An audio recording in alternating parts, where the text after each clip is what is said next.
Magandang umaga mga ka-happy hour. Narito ang mga balita para sa MBC TV Network News Update, 9 AM edition.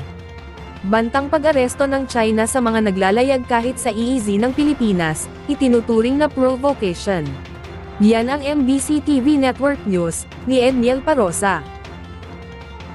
May tuturing ng provocation o sadyang pagpapagalit ang bantang pag-aresto ng China sa mga maglalayag sa inaangkin nitong teritoryo pero sakop naman ng exclusive economic zone ng Pilipinas. Yan ang sinabi ni Defense Secretary Gilbert Chodoro kasunod ng anunsyo ng Beijing na uhulihin ito ang umano'y trespassers sa loob ng kanilang 10-dash line na napatunayan naman ng walang bisa batay sa international ruling. Sa harap ng mga tauhan ng Philippine Navy, taas ang sinabi ni Chodoro na hindi maaring payagan ng bansa ang aksyong ito ng China na labag hindi lamang sa UNCLOS kundi maging sa United Nations Charter hinggil sa paggamit ng dahas sa karagatan. Bagamat walang binanggit na bansa ang kalihim sa kanyang speech, China lang naman ang nag-anunsyo ng naturang polisiyang ipatutupad umano sa susunod na buwan. Well, it's not trespassing. Hindi ba they threaten to arrest?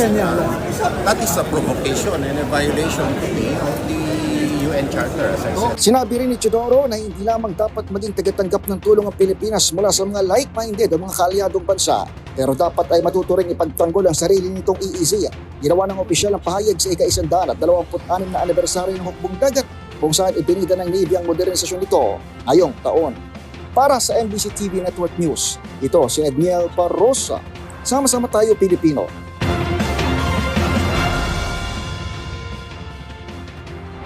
Samantala, Bamban-Tarlac Mayor Alice Guo, na booking na may 16 na sasakyan.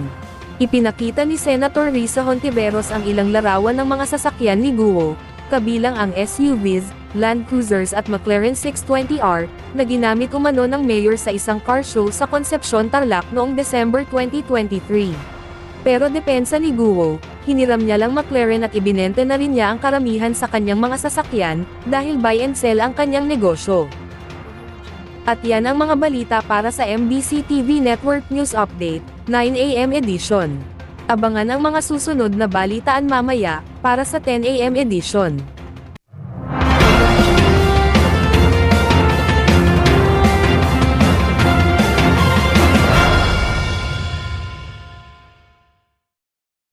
Mga ka-happy hour, kung gusto mong manood ang mga balita sa MBC TV Network News Update, mag-subscribe sa aming YouTube channel, at i-like ang aming Facebook page.